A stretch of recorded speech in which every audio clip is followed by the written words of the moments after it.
ചരിത്രത്തിലാദ്യമായി സ്വർണ്ണവില സർവകാല റെക്കോർഡിട്ട് 49,000 രൂപ കടന്നു. ഗ്രാമിന് 100 രൂപ കൂടി 6,180 രൂപയായി.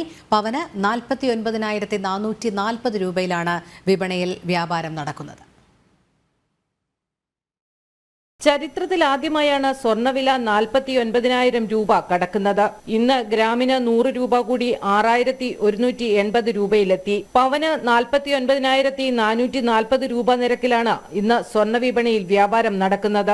മാർച്ച് 7-നാണ് സ്വർണ്ണവില 48,000 രൂപ കടക്കുന്നത്. തുടർന്ന് ഇന്നലെ മാത്രം വിലയിൽ ചെറിയ ഇടിവ് സംഭവിച്ചിരുന്നു. മറ്റ് ദിവസങ്ങളിൽ ക്രമാനുഗതമായി വില വർദ്ധിച്ച് ഈ മാസം മാത്രം 3,120 രൂപയുടെ വർധനവ് സ്വർണ്ണവിലയിൽ രേഖപ്പെടുത്തി.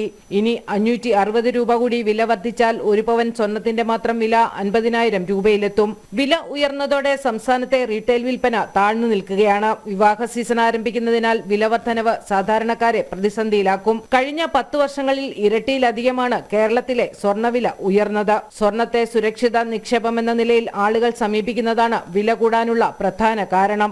മറ്റ് ആസ്തികളുമായി തട്ടിച്ചു നോക്കുമ്പോൾ കൂടുതൽ നേട്ടം കൊയ്യുന്നത് നിക്ഷേപകരെ സ്വർണത്തിലേക്ക് ആകർഷിക്കുന്നു. അതേസമയം ഇന്ത്യയിലും അമേരിക്കയിലുമടക്കം പല രാജ്യങ്ങളിലും തെരഞ്ഞെടുപ്പ് നടക്കുന്നതിനാൽ വില കുറയാനും സാധ്യതയില്ലെന്നാണ് വിപണിയുടെ കണക്കുകൂട്ടൽ. ജനം, കൊച്ചി.